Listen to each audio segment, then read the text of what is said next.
Welcome to NeuroNoodle's Neurofeedback and Neuropsychology podcast featuring tech legend Jay Gunkelman. He is the man who has read well over 500,000 brain scans.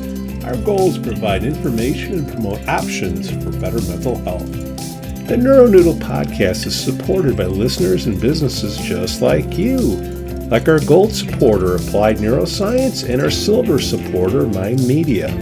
Earn up to 16 CEU hours by attending Applied Neuroscience's NeuroGuide Workshop March 4th and 5th in Madeira Beach, Florida. It's led by none other than Dr. Robert Thatcher himself.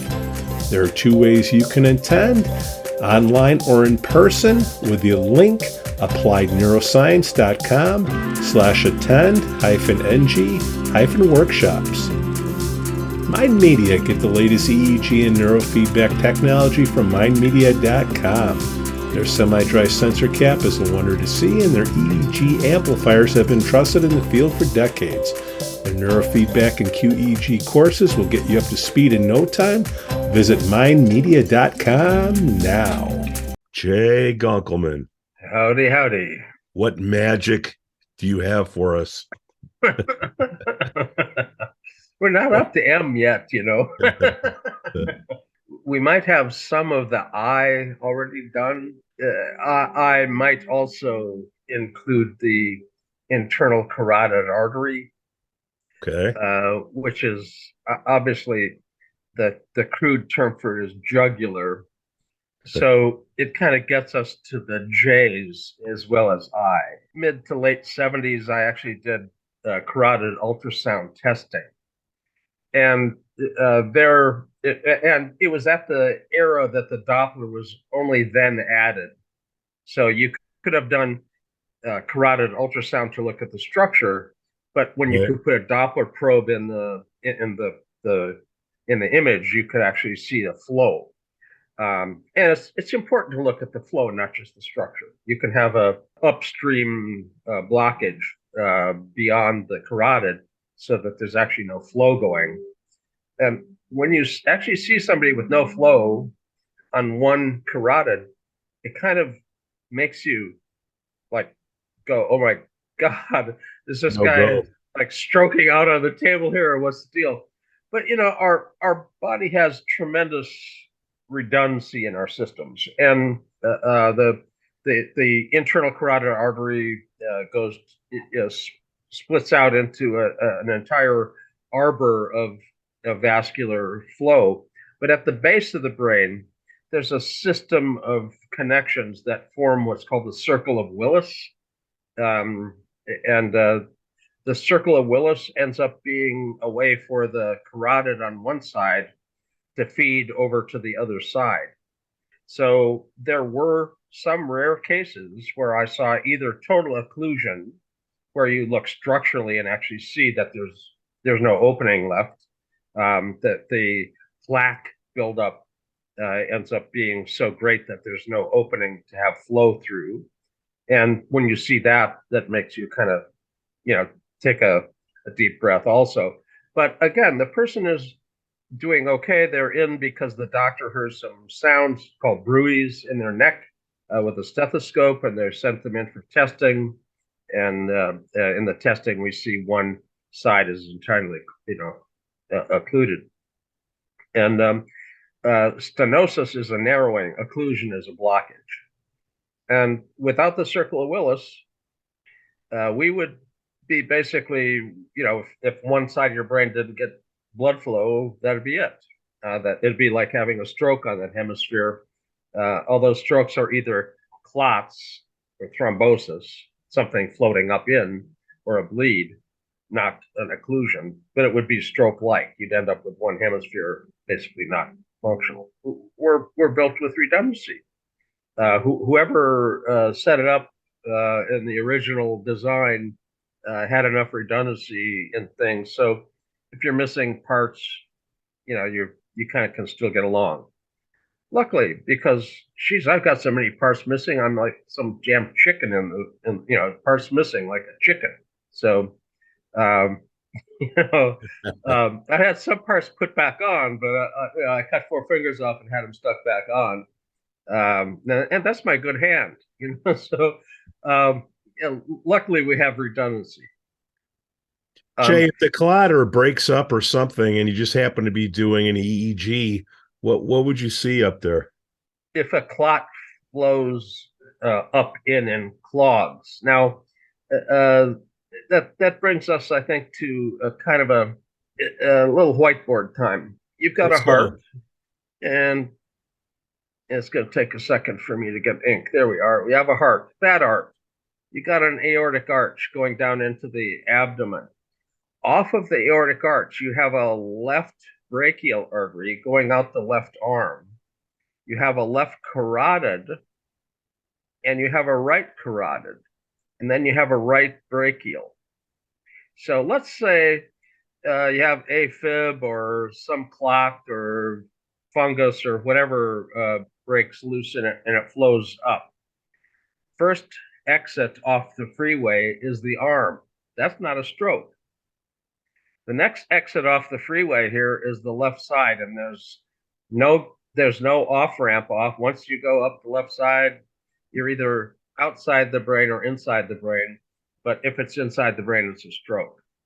If it happens to go a little further, it goes up the right, it still has a half a chance of going out the right arm. So you actually have a higher probability of vascular accidents, quote, CVA, cerebrovascular accident. Oopsie, an accident. You have a higher chance of that accident being in your left hemisphere than your right hemisphere.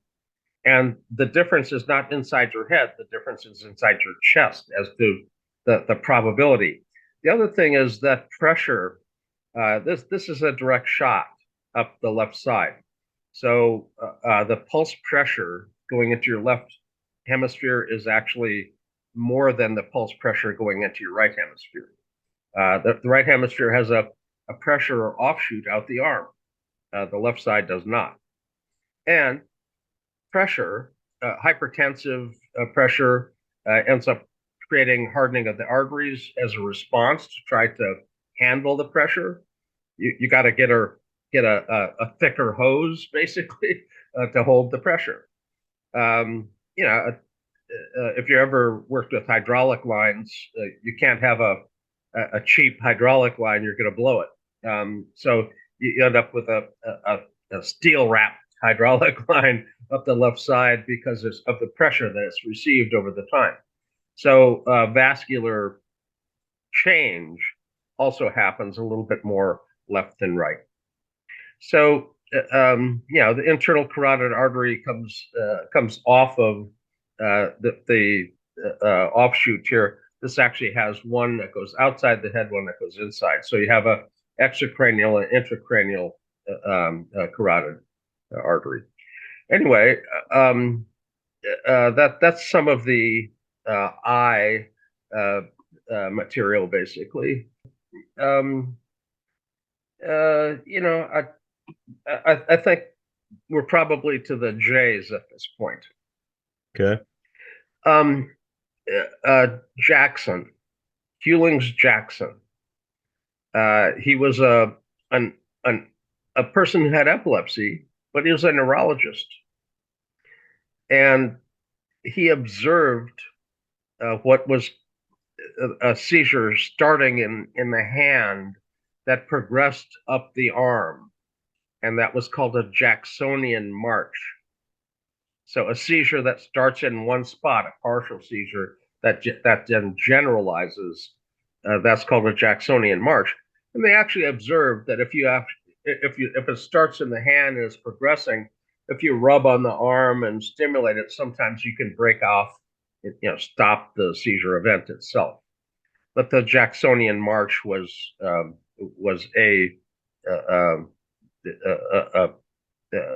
thing, and he was brilliant, spreading depression, where something happened in a spot on your brain and then it slowly spread.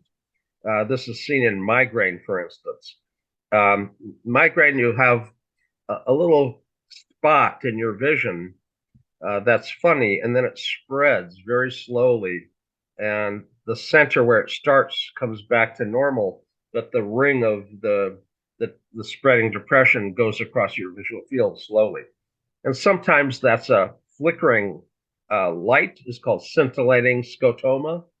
But spreading depression was also something that Heulings Jackson observed. He actually, based on his visual phenomenon that he observed, he calculated how fast the spreading depression was going across the cortex. Brilliant guy, you know, although it's not uncommon to have people that have epilepsy be brilliant. That there's a certain hyperphrenic, overactivated brain that goes along with some people's epilepsy. Not if you got whacked in the head, but if you have, idiopathic epilepsy, you may have what's called hyperphrenic, or kind of a excitable, bright brain. What does that look like? Does it start in the back because of the occipital, or what's happening? There's different kinds of headaches, and if it's a vascular headache, and you happen to be a woman, 75% of the migraine is women. But if you happen to be a man, instead of a migraine, there's something called a cluster headache. And a cluster headache is based on histamine. So it's a different chemically, but they feel the same. It's a pounding vascular headache. Now, cluster headaches come in clusters, and you'll have a series of them for a few days or a few weeks, and then they'll go away for a period of time, and then they'll come back. And the fact that they come back and how severe they are means occasionally it's referred to as a suicide headache, because individuals that have it realize they're starting to go back into another round of the severe headache. Now, in the 1970s, temperature training in your hand, thermal feedback, was used to treat people that had migraine. If you learned how to vasodilate your arterial capillary beds in your hand, you could do it anywhere. And you basically learned it in your hand, but you did it in your head. And you open up the vasculature so that the pulse pressure doesn't end up having distension of the blood vessel. So temperature training ended up being quite useful for migraine.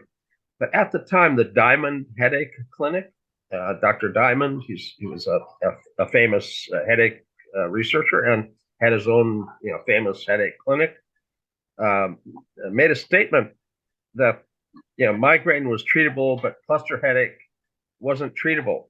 Well, I had already successfully treated somebody who had a cluster headache. He happened to be at the time an officer fairly high up in the state hospital administration, and he heard about our odd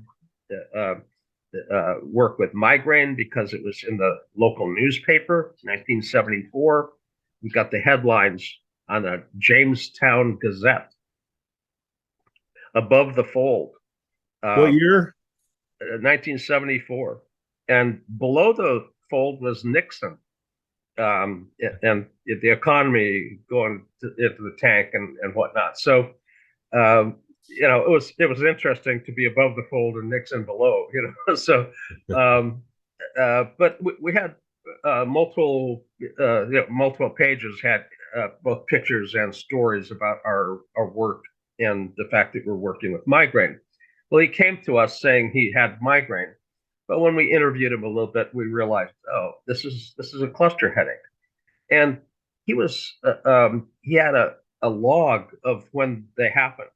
He had kept for years, so we had very good baseline information about his cluster headaches. We taught him temperature training. His headaches went away, but we told him, cluster headaches come and go. This might be just that they went away. Got to keep doing your temperature training. But he had gone like 6 months or so, which was normally they came about once every month for a few days. And he had gone 6 months with no headaches. He thought he was free of them. And then one day he started to have a headache in his office. And he he gave us a call, and we said, well, come right on down, and we'll do a session. And as he's walking to the laboratory, he's going through what he did to warm his hands, and the headache went away. So he basically thought he was past it and had quit doing his routine practicing. It's like not working out anymore. I'm fit. Yeah. I don't have to work out anymore. But Jay, what's causing the pain? Is it pressure? Like what's a blood vessel, when it starts to stretch, it adheres neurokinins and bradykinin. Remember cytokines from COVID, the inflammatory markers? Well, on the inside of a blood vessel, when it stretches, the kines are bradykinin and neurokinin, and they adhere to the vessel wall and pain sensitize the blood vessel. Now, the blood vessel is going to be stretched every time the heart beats. The pulse pressure is going to come up and stretch the blood vessel, which is pain sensitized. Every time your heart beats, you end up having vascular stretch. The brain can't feel a damn thing. You can cut it. The famous movie where it slices a piece of the guy's head off and fries it up. Yeah. So he didn't even know it was being sliced up. Well, that happens if you do a nice slice, but if you stretch the brain, it hurts. The blood vessels feel stretched. So that's what the pain is. But are there nerves in the blood vessels? Like what's the yeah, all right, absolutely. All right. Absolutely. And then what is neurofeedback doing to redirect the sympathetic nervous system innervates the blood vessel, and it can give you vasoconstriction.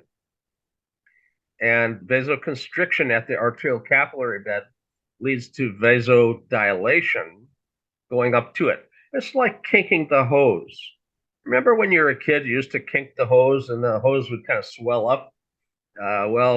If your vasculature at the arterial capillary bed is narrowed because of sympathetic constriction, the blood vessel going to it is going to stretch.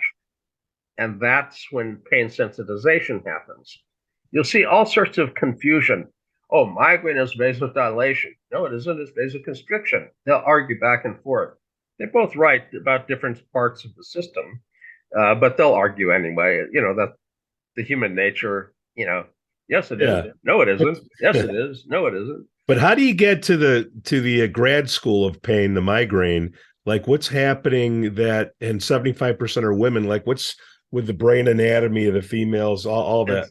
It's just they're more sensitive to the sympathetic nervous system over activation somehow. And we haven't even really adequately studied the difference between male and female that well, although it's quite often fairly obvious to people. Oh, that's a guy, that's a gal. It's not always obvious, and the differences between male and female's brains.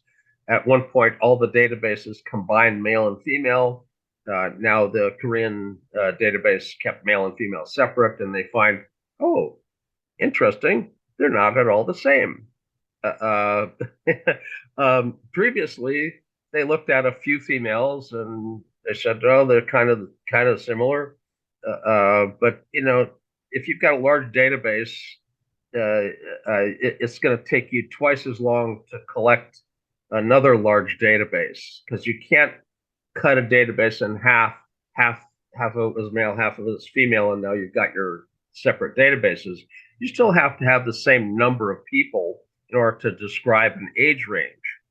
A group statistic works fairly well for groups of about 30, maybe 20, but not 5 or 6.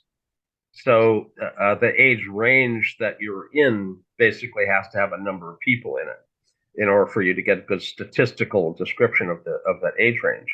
So you have to have somewhere close to 1,000 people in a database And if you're going to have male and female separate, you need a couple thousand basically. And 700 will kind of squeeze you past and be okay enough if it's only one sex. But if it's both sexes, you're mixing and matching, and you don't really have enough to separate them. Luckily, the Koreans did the hard work of working twice as long to collect the data to get male and female norms, and they observed significant differences during the developmental trajectory, early life, male and female. If you watch little kids grow up, males and females have their developmental surges at different ages, and you end up seeing differences during the developmental trajectory 1, 2, 3, 4, 5, 6 on up to the young teens. And then again, a significant difference basically from 45, 50 years old on up, where females kind of light up with fast activity, gamma and beta, and males go electrically silent for fast activity almost, and the dramatic difference at that point. So you don't want to be compared to an average of lots of gamma and no gamma. What you should be compared to the group that you're in, not the average of both. We're not eunuchs. Depends. So Jay, how does vision play a role with migraines? Well, migraine can end up causing vascular change.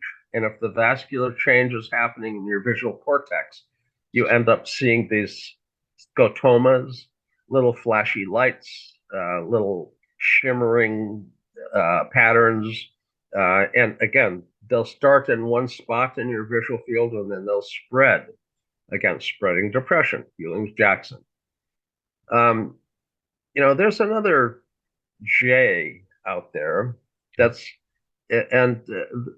is Jacob Crutsfield. Now, actually, it should be Crutsfield Jacob because Crutsfield was the original person who found this. We've all heard of mad cow disease. Mad cow disease is a disease that you can catch by eating contaminated meat. The meat contamination isn't a chemical contamination. It's a protein fragment. And it's called a prion. And the protein fragment isn't, what is life? Bacteria is alive. Is a virus alive? Well, it replicates, so it's kind of alive, but it's a little less than a bacteria. But a prion is a little fragment of protein. How could you possibly consider a fragment of protein alive? It replicates. So once it's in your system, it's going to replicate, and it goes for neural tissue. Now, that they observed people that ate monkey brains could end up with this disastrous neurological problem of they ate the nervous system of the monkey, and the monkey had a prion disease, and now they have a prion disease. And although it was considered a delicacy, not necessarily a safe thing to be gobbling down. So next time they offer you monkey brain, think twice. I don't like the sauce, but Jacob Crutsfield or Crutsfield Jacob, CJD, Crutsfield Jacob disease is mad cow disease, and it's a wasting disease. And once you discover it, you basically end up having your brain eaten up by it. Now, it has a specific EEG signature, a diagnostic signature for Jacob Crutsfield or Crutsfield Jacob disease. It's multifocal triphasics. It's basically eating up your brain, and you have multiple foci of triphasic waves in your brain. Now, there's a few other things that give you triphasics. Periodic triphasics, not multifocal, but periodic, when they happen periodically in the brain, that's a spongiform encephalopathy. Your brain is literally going to start to look like sponges with little holes in it. So where does it start eating first? Does it matter? What's that? Where does the disease start eating first? I mean, is it the front, the executive, or it doesn't matter? It Anywhere. seems to have a proclivity for the nervous system. That's okay. And have you ever shot an elk, or have you ever heard of people hunting elk or deer? Yeah. In North Dakota, where I come from, right now, if you go hunting and you shoot a deer, you're supposed to take it in to be tested for wasting disease. And it's been prominent in elk, but it's also in deer, and it's a prion disease. The big question is, can you catch it? Yeah, if you eat the elk or if you eat the deer, and if you go in and it's tested, they'll usually suggest, we don't know, but you might want to like mount the head on the wall and put the rest of it, the freezer. Don't be eating something that might end up eating you. So prion disease, again, Jacob Crutsfield disease was the first prion disease. And it really stumped people. I mean, where's the communicable thing? Oh, they looked for bacteria and viruses. They couldn't find anything. Finally, they find this little tiny protein fragment, and the damn thing replicates. So, is it alive? What is life? Is something that replicates? I mean, I don't know. If it's alive, it's probably the simplest form of life, a little piece of protein that will replicate, but it requires a host, so it doesn't replicate on its own. It has to be in a host.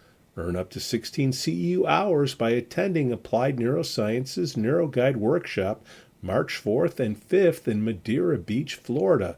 It's led by none other than Dr. Robert Thatcher himself.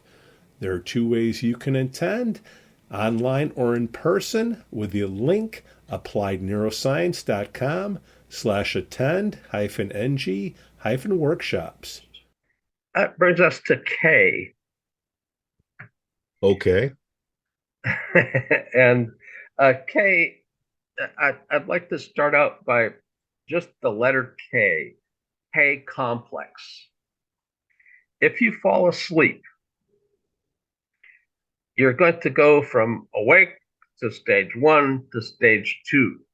In stage 2, if you're being recorded in the sleep lab and the tech notices that you're deeply into deep stage 1 and you might be in stage 2, they knock. K for knock. They make a sound. And you can wrap your knuckle on the desk, but I would recommend using a pen or a pencil, because I've wrapped my knuckle on the desk and busted a knuckle before. So, you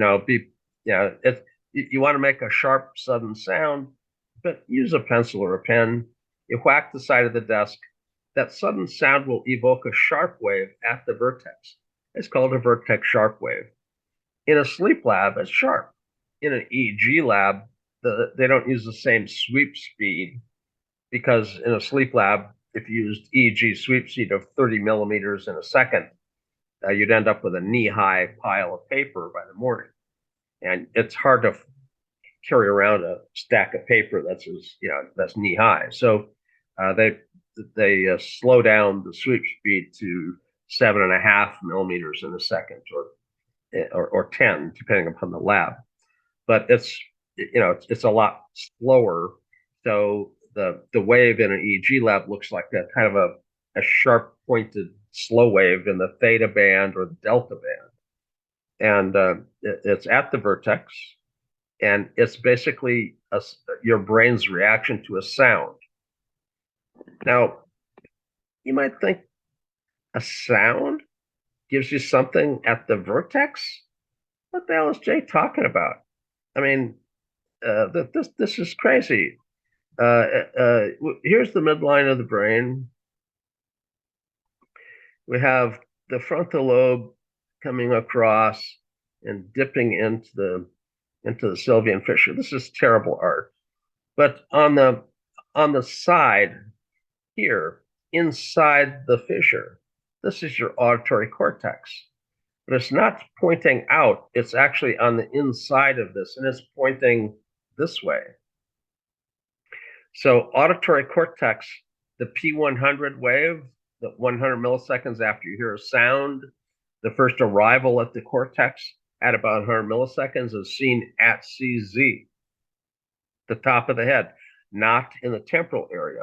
Because again, it's the orientation of the pyramidal cell is to project in, up, and it gets CZ. If it was on the surface here, it'd be projected out. Normal cortical stuff is seen on the surface above it, but the cortex that's enfolded into the temporoparietal junction basically point up to the top, and on the other side it would also point up to the top. So the vertex sharp wave, K complex, the K for knock, get a vertex sharp wave. The K complex is also followed by a spindle. Sometimes the sleep spindle is called sigma, which is the Greek. If it's all Greek to you, then it's sigma. But it's called the sleep spindle. And if you happen to be very German and you observe a sleep spindle morphology during the daytime, you can't call it a sleep spindle because the person's awake. You call it SMR. Same generator, same frequency. Basically it's the same thing in a different state. And in EEG, the same, if you change the state, the name of the thing that you're seeing changes quite often. Lambda, eyes open. Lambdoid, eyes closed. The P.O.S.T, P-O-S-T-S, positive occipital-sharp transients of sleep, is lambda in sleep. And it's a P100, visual P100 wave. So the auditory P100 is at the vertex, and it's elicited by a knock, and the sleep spindle after it keeps you from waking up. So when you knock, if you see a vertex sharp wave and they wake up, you woke them up. It's a vertex sharp wave, no spindle. If it's got a good sleep spindle, you'll probably stay in stage 2 and then drift down into deeper sleep. People that don't have good sleep spindles have trouble falling asleep, have trouble staying asleep. SMR training is sleep spindle training, and it's great for sleep onset and wakefulness insomnia. Insomnia is probably an I guess. But the K for K complex is, I think, one of the bigger Ks that you can run into, and it's an important issue because at this point we're having trouble finding people staying awake as well as they used to. The theta beta ratio, which used to be a valid way to identify ADD, 95 to 98% accurate, 1999, Monastro Linda Lubar's study, replicated in 2001. Perfectly replicated, beautiful study. FDA looked at the data, said, oh, theta beta ratio is a diagnostic metric for ADD. Well, we waited 20 years later. We're no longer seeing it as a diagnostic metric. The effect size went from being very effective down to being 40 to 60% accurate. Flip a coin. That's a 50-50 split. Give me a coin, save me the mess of hooking somebody up. Give me the same odds of diagnostic accuracy. It's no longer a diagnostic metric. It's an interesting metric, but it's no longer diagnostically separating normals from ADD because people don't sleep as much now as they did. They're not getting the quality of sleep and recovery that they did in 1999. Probably from media. That's the best bet. But some people are saying, oh, it's the color of the lights. You've got LED lights that are more blue instead of incandescent that were more yellow and orangey, and the color of the lights end up negatively influencing your ability to restfully wind down. And there's something to that as well. But uh, you've got to look at the quality of sleep. And if the person's recording of the EEG with the eyes closed is 10 minutes long, so you can judge the vigilance. The vigilance model requires a 10-minute EEG. You expect to see awake for the first 5 minutes, in and out of the A stages of vigilance, and then the B stages can pop in the last 5 minutes with a little bit of light drowsing. But at no time during the 10 minutes do they expect to see a vertex wave or stage. They call it stage C in vigilance modeling, but it's stage 2 sleep. Hey, Jay, question on that 10 minutes. Why is it 10 minutes? What are you looking for? What are you just trying to get good data? The 10 minutes of eyes closed. The minimum standard for EEG is 20 to 30 minutes. And the minimum standard is set not because they're trying to waste your time, not because they want you to feel bored for 20 minutes while you're watching the wiggly lines go by. I mean, they set the standards because there are things that happen that are intermittent. They happen only once in a while, and they gather together the neurologists and the techs, and they say, how long do you think you need to do an EEG in order to have a half a chance of seeing a discharge in somebody that has intermittent epileptiform discharges in the EEG? And the answer is 20 to 30 minutes gives you a little over 50% chance of seeing a discharge in a known epileptic. So it's a stats thing. Yeah. It requires time to see transients, but it also takes time to see how you regulate your vigilance. If you just look for a minute, I mean, most people can stay focused for a minute. Some have trouble with that, but most people, you can kind of rally your forces and, kind of peak your performance for a short period of time. But if it requires you to have persistent vigilance on a task, like a CPT task, continuous performance task. Well, it's actually intermittent performance, but they call it a continuous performance task. That basically is going to require you to keep paying attention. If your attention wanders, you have errors of omission. And if you're wandering and you kind of don't remember what you should be doing, you might have commission errors too. If you're wandering your attention, your reaction time is going to vary. Variability of your reaction time is something that's also going to reflect attentional shifts. Total time for the vigilance model is 10 minutes. And again, they're not trying to find transients of epilepsy. They're trying to judge your ability to maintain vigilance. And it's been useful in psychiatry in Europe. Vigilance model has been used since the 60s. Benty in 1964 was one of the big proponents.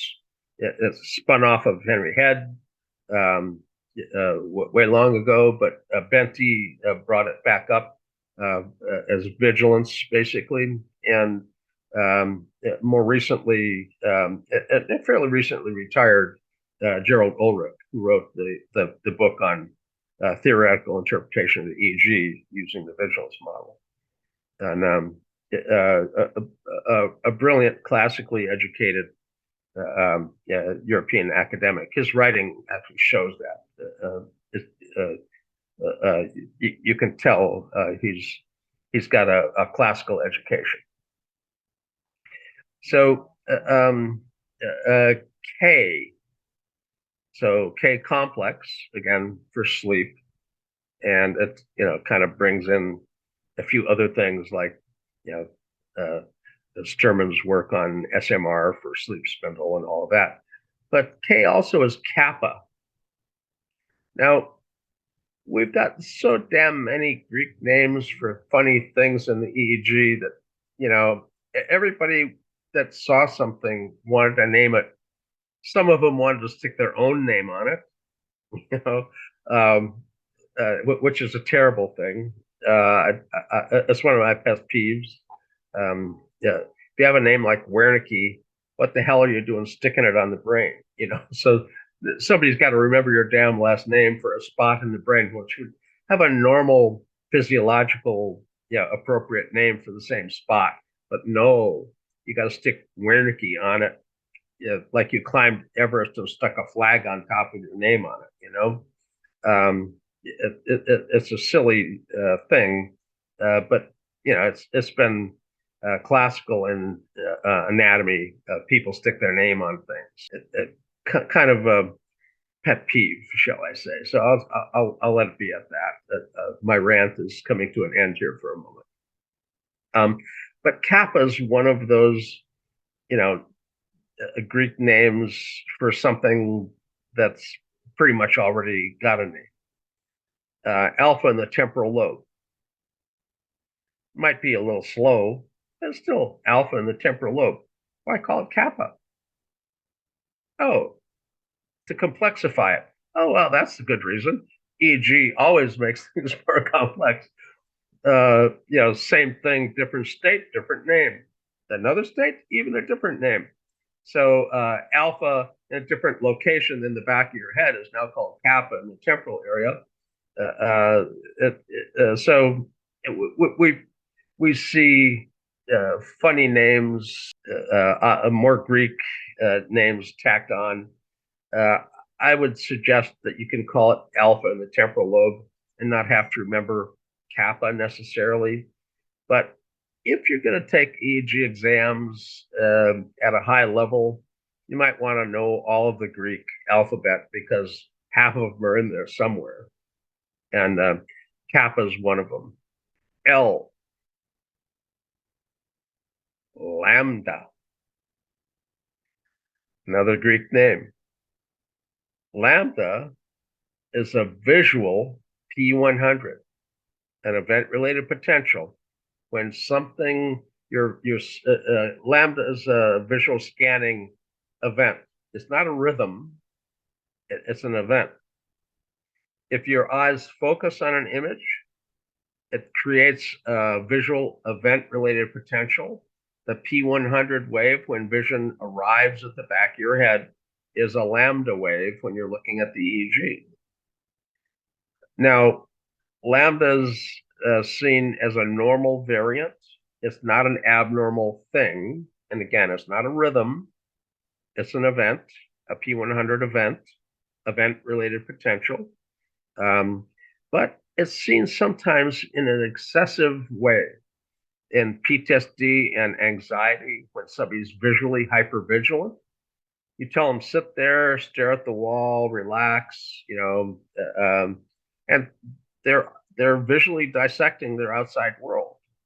They're looking out for themselves. They're expecting things, and they're focusing and focusing and focusing and focusing. So you see lambda, lambda, lambda, lambda, lambda, all the way across the page, almost like somebody is reading, where they have to focus again and again and again and again across a page, which will elicit lambda. 1999, I wrote a paper about lambda in the EEG. It was republished in 2008 by the journal, kind of just printed it again. But my concern in 1999, when I wrote it, was that people would misinterpret this apparently delta rhythm or delta theta rhythm at the back of the head as a problem, because delta can be a problem, like a lesion or something. But if somebody has got a reading task, they're going to elicit lots of lambda. So I thought, people should realize, what this slow stuff at the back of the head during a reading task was. So I wrote a little paper about it in the Journal of Neurotherapy. when I was technical editor of the Journal of Neurotherapy. So lambda. Now, lambda, eyes open, awake. Close your eyes. Lambda, eyes open. Close your eyes. If you have visual imagery with your eyes closed, it's called lambdoid or lambdoidal. Now, I don't make up the names. Who comes up with lambdoidal? Silliness. But let's say your eyes are closed and then you get a little drowsy. The same thing is now called P.O.S.T, positive occipital sharp transients of sleep. And an EG land positive is down. So you'll see a downward sharp component. Now, some people call them biphasic. It's actually a triphasic wave. It's a ERP. An ERP has got a triphasic morphology. So the P100 wave arrives at the back of the head for visual imagery. And if you happen to be sleepy and drowsing off and you have visual imagery, it's called P.O.S.T. Same thing. It's a P100 event-related potential seen in the EEG because it's large. Now, how do you get a large P100? Well, let's get your amygdala jacked up with a primary emotion.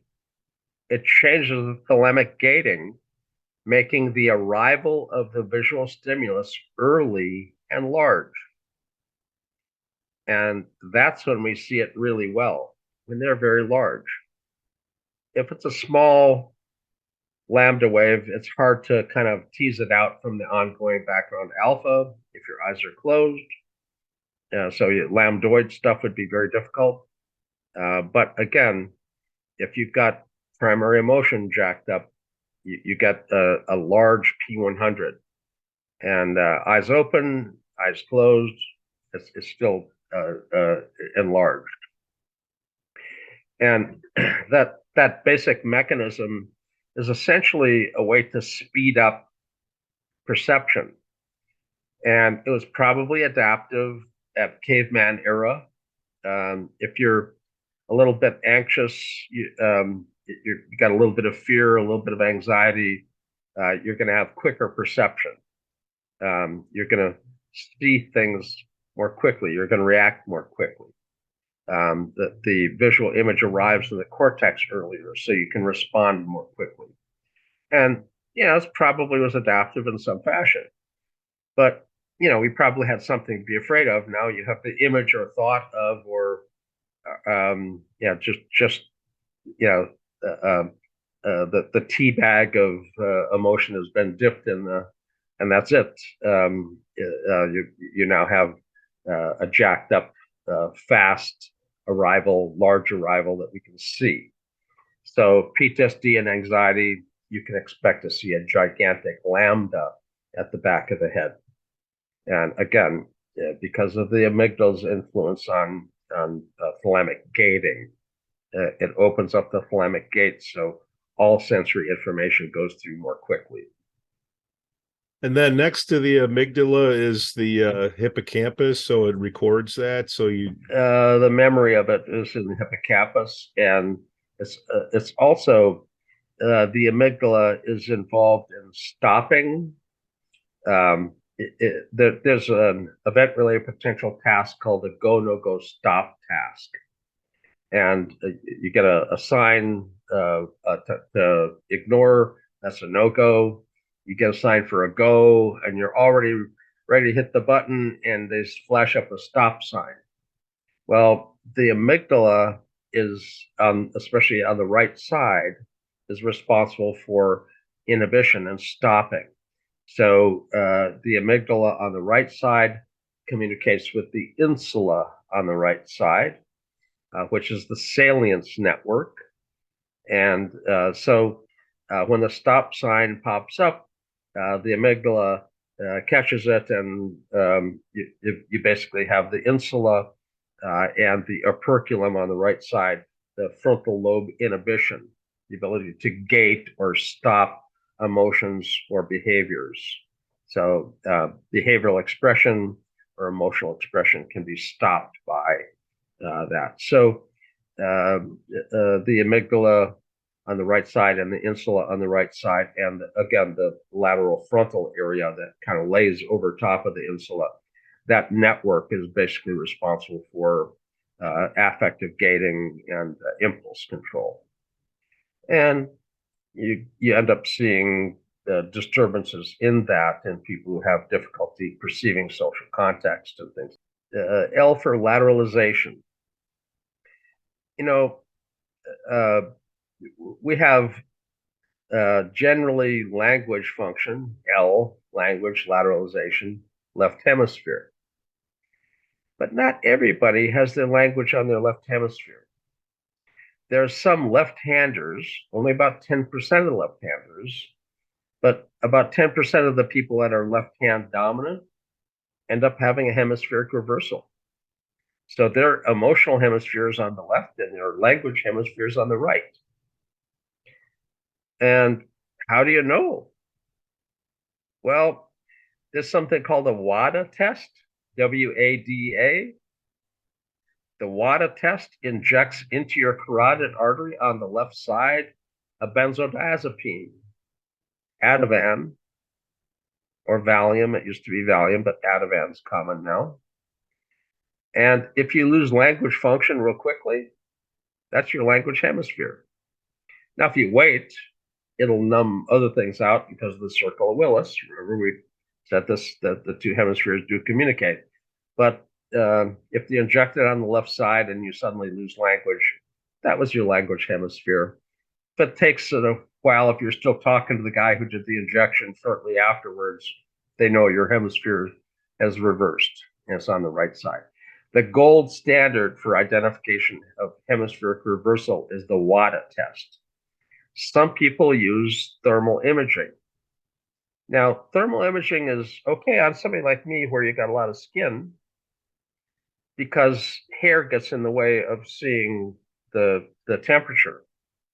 And they look at the face because that's where you've got skin, and they see which side looks hotter. The hotter the side, the better the blood flow, the more dominance. Function demands flow, and you get more temperature. They estimate sometimes 30%.